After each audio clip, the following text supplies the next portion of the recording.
سلام.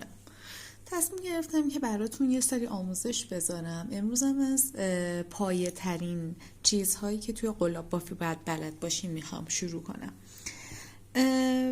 اولین چیزی که شما باید یاد بگیرین خوندن نقشه های قلاب بافیه و برای اینکه نقشه های قلاب بافی رو بتونین بخونین باید علائم رو بلد باشین.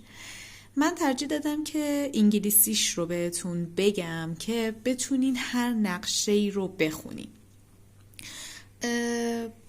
جدا از این که بهتون میگم هر کدوم از این علائم چیا هستن، بافتش رو هم بهتون آموزش میدم. حالا برای شروع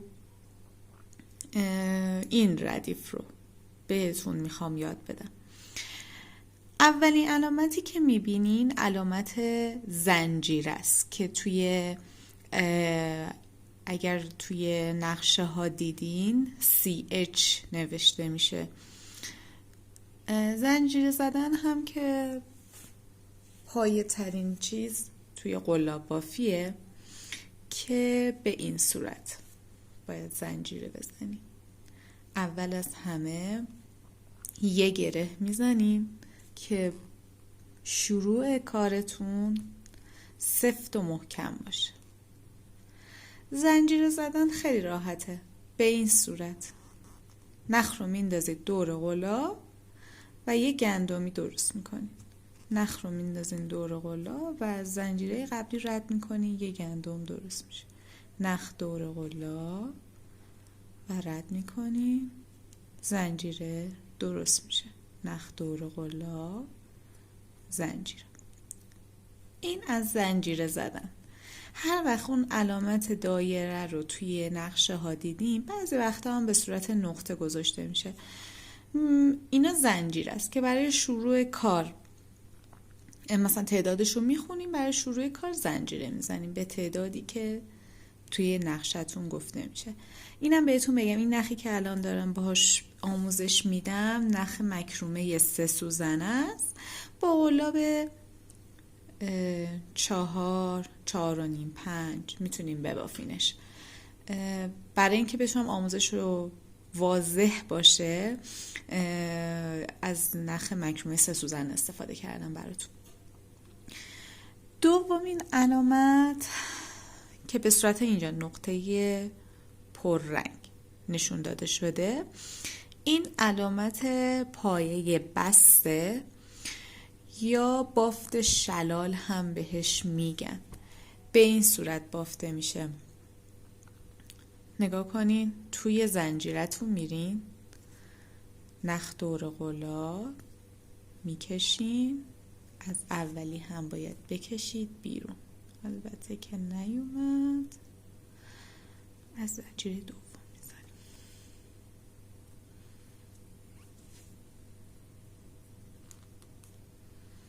به این صورت نگاه کنین، اینو میدین داخل بدون هیچ کاری، از این میکشیم بیرون و از این قبلی میکشیم بیرون.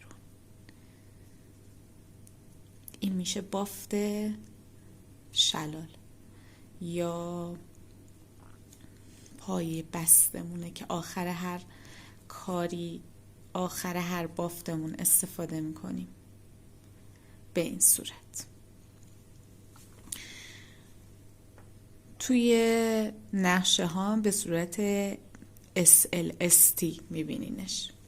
بعدی پایه کوتاهه، به صورت اینجوری مثبت یا ضرب میبینید. SC توی زبان آمریکاییه و DC توی زبان انگلیسیه. حالا به چه صورته؟ برای اینکه بخوایم پایه کوتاه بزنیم، بعد از اینکه زنجیره هاتون رو زدین، باید برای شروع کار یه زنجیره بزنین که به اندازه یک پایه کوتاه حساب میشه. میتونین تو همین اولی ببافین، میتونین برین توی بعدی. یه دور نخ رو میکشین بیرون، دوباره میکشید بیرون. این میشه پایه کوتاه، پایه ساده. اینجوری و دوباره یک بار دیگه نخ دور قلاب، از تو گندم میکشیم بیرون، 2 تا نخ دارین، دوباره نخ دور قلاب میکشید بیرون،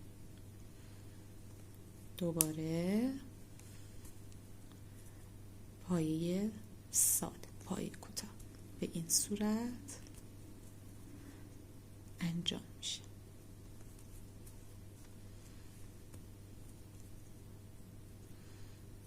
و آخری پایه کوتاه میزن، اگر که رد بشه. خب رد شد. نه بافتش رو ببینی چجوری میشه. یه حالت وی شکلی کوچولویی درست میکنه. پشتش رو هم بهتون نشون بدم. اینم پشتش در میاد به این صورت. این پای کوتاه. حالا بعدی پایه نیم دوبل که HDC به زبان آمریکایی، HTR به زبان انگلیسیه. اگه تو نقشه ها دیدین، اگه به حروف بود نشانه پایه نیم دوبله. معذرت میخوام. پایه نیم دوبل به این صورت بافته میشه. برای شروع 2 تا زنجیره میزنیم، 2 تا به اندازه یک پایه نیم دوبله. کار رو برمیگردونیم، 1 دور نخ رو به دور قلاب میپیچیم.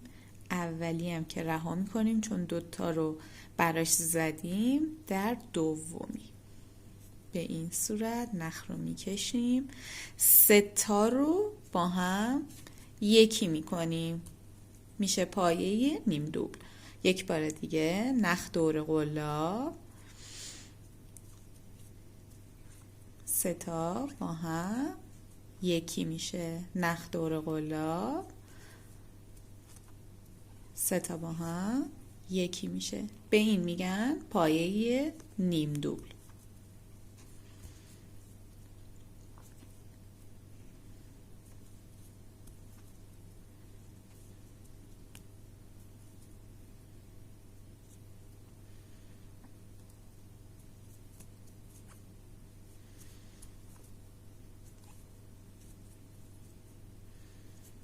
توی این زنجیره اولی هم که زدیم باید بزنیم، چون من اینو رها کرده بودم، به عنوان پایه حساب کرده بودم. خب شکلش رو ببینین به این صورت یه ستایی تشکیل میده. وقتی 3 تا رو یکی کردیم، این جلو، اینم از پشتش. این پایه نیم دوبله. حالا بعدی پایه دوبل، DC در زبان آمریکایی، TR در زبان انگلیسی. علامت ها رو هم نگاه کنیم به صورت، نمیدونم چجوری بگم، یک پایه نیم دوبلیه که یه خط روش داره. این میشه پایه دوبل. حالا به چه صورت پایه دوبل بافته میشه؟ اول از همه برای شروع 3 تا زنجیره میزنین، 1 2 و 3. این 3 زنجیره به اندازه یک پایه دوبل برای ما حساب میشه. کار رو برمیگردونیم، 1 دور نخ رو به دور قلاب میندازیم. اولین پایه که توش 3 تا زنجیره زدیم که هیچی. دومی نخ رو میدیم، قلاب رو میدیم داخل، نخ رو میکشیم بیرون. الان 3 تا داریم، 2 تای اول رو یکی میکنیم و بعد 2 تای بعدی رو. این میشه پایه دوبل. یک بار دیگه نخ دور قلاب، نخ رو میکشیم بیرون، 2 تای اول رو یکی میکنیم و سپس 2 تای بعدی رو. به این صورت پایه دوبل بافته میشه.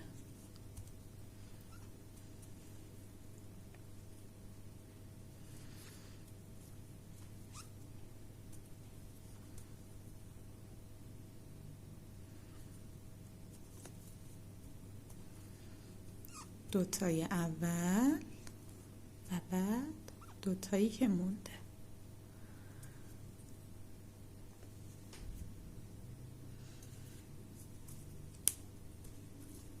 دوتای اول، دوتایی که مونده. اینم توی دومین زنجیره‌ای که از قبل زده بودیم، توی رج قبلی زده بودیم به عنوان پایه. توی اون بعد پایتون رو بزنیم به این صورت. به این میگن پایه دوبل. خب عکسم اومد بیرون، دوباره برگشت. به این میگن پایه دوبل. ببینین چه شکلی میشه. جلوش به این صورته، پشت سرش به این صورت. این پایه دوبله. علامت بعدی که میخوام بهتون بگم پایه سوبله. نگاه کنین، 2 تا خط داره به صورت TR در زبان آمریکایی و DTR در زبان انگلیسی گفته میشه، نشون داده میشه. قشنگ علامت رو نگاه کنین. حالا برای شروعش 4 تا زنجیره میزنیم. 1 2 3 و 4. کار رو برمیگردونیم. این بار 2 بار نخ رو دور قلاب میندازیم. برای پایه دوبل 1 بار، برای پایه سوبل 2 بار میندازیم. خب این اولی که زنجیره زدیم، توی دومی نخ رو میکشیم بیرون. حالا 2 تا یکی میکنیم. این 2 تا، این 2 تا و این هم 2 تا، میشه پایه سوبل. دوباره 2 بار میندازیم دور قلاب. 2 تا، 2 تا و 2 تا. به هم راحتی. یک بار دیگه 2 تا، 2 تا یکی کردیم به این صورت. میبافیم که رجمون تموم بشه، بریم سراغ پایه بعدی.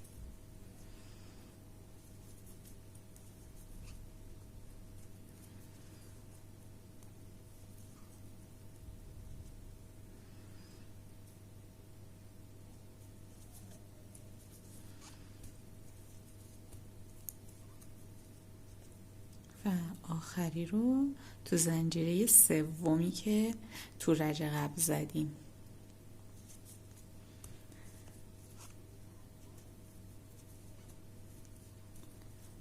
این از پایه سوبل. اینم پشت کار. خب بعدی هم پایه چوبله که 3 تا خط روش داره.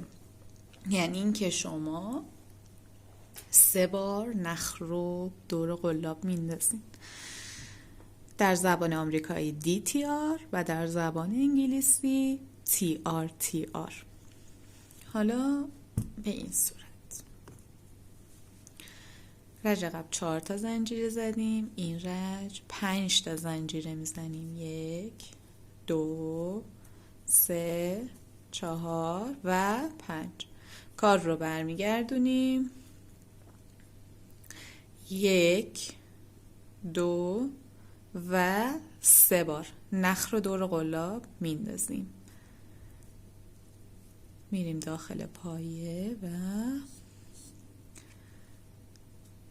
1 2 تا، دومین 2 تا، سومین 2 تا و 4مین 2 تا. به این صورت پایه چوب تشکیل میشه. یک بار دیگه 3 بار نخ رو میندازیم دور قلاب.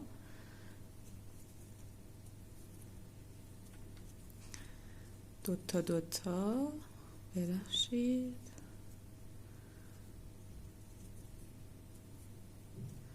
2 تا 2 تا یکی میکنیم. همین راحتی پای چوبلمون رو میبافیم.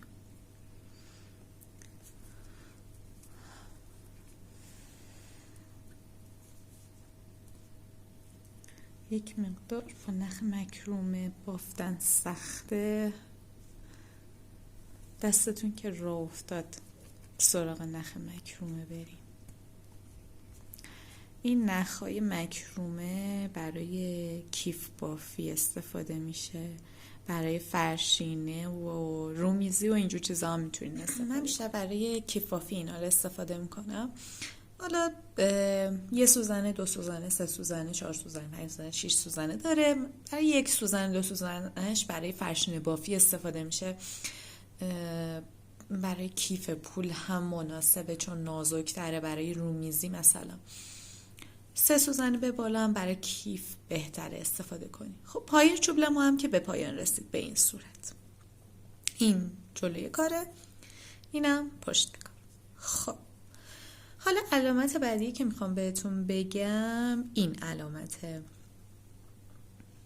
زوم کنیم روش. این علامت این یعنی این که شما 2 تا پایه رو باید یکی کنین، اون هم با پایه کوتاه. حالا چجوری باید این کار رو انجام بدین؟ یه زنجیره میزنم.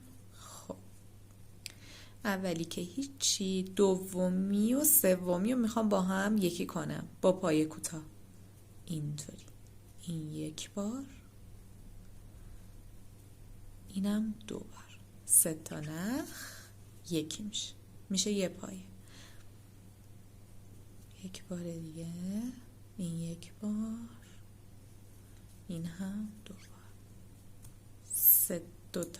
2 تا پایه با هم یکی میشه به این صورت. یعنی شما انگار دو بار پایه کوتاه 1 مرحله‌ای میبافین و در نهایت 3 تا نخی که دارین رو با هم یکی میکنین. اینم این زنجیره آخریه برج قبلمون. اینا یکی شد. می‌بینیم بافتمون جمع میشه، پایه ها یکی میشن.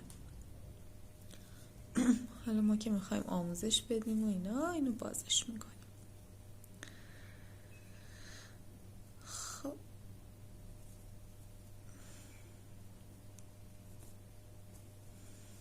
حالا بعدی 3 تا پایه رو به صورت پایه کوتاه باید یکی کنین.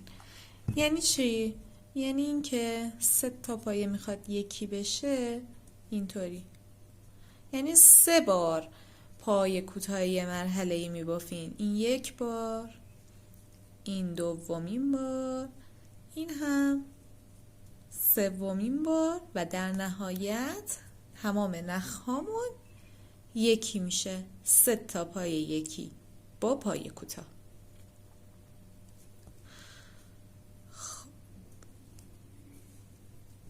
بعدی نگاه کنین تفاوت این با این رو، ولی نگاه کنین این یه حالت وی شکلی داره ولی این یکی همین رو داره، وی شکل برعکس منظورمه و بالاش یه خط داره مثل پایه نیم دوبل، پایه دوبل. این علامت یعنی که شما 2 تا پایه رو یکی میکنین ولی با پایه دوبل. اگر هم انگلیسیش رو نگاه کنین این اسیه به معنای پایه کوتاهه، این دیسیه به معنای پایه بلند یا پایه دوبله. حالا این به چه صورته؟ این یه زنجیره که زده بودیم 2 تا 3 تا. خب البته 3 تا. خب 1 دور نخ رو میندازیم دور قلا. اولی رو 2 تا مرحله اول رو میبافیم، مرحله آخر رو نمیبافیم. دوباره همون کار رو تکرار میکنیم. 3 تا رو یکی میکنیم به این صورت. 1 بار دیگه انجام میدم.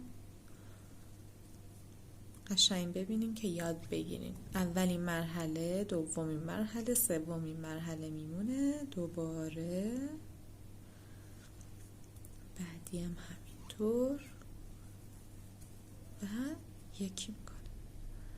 میبینیم بافتمون باز هم جمع میشه ولی با پایه دوبل این کار انجام شده. خب توی این ویدیو میخواستم این ستون اول رو براتون توضیح بدم. توی ویدیوهای بعدی 2 ستون بعدی رو براتون توضیح میدم که به چه صورته. امیدوارم که این آموزش به کارتون اومده باشه. اگر که آموزشامو دوست دارین دکمه سابسکرایب رو بزنین. خوشحال میشم که آموزش هام رو دنبال کنین. سعی میکنم هر چیزی که بلدم رو بهتون آموزش بدم. تا ویدیو بعدی، خدا نگهدار.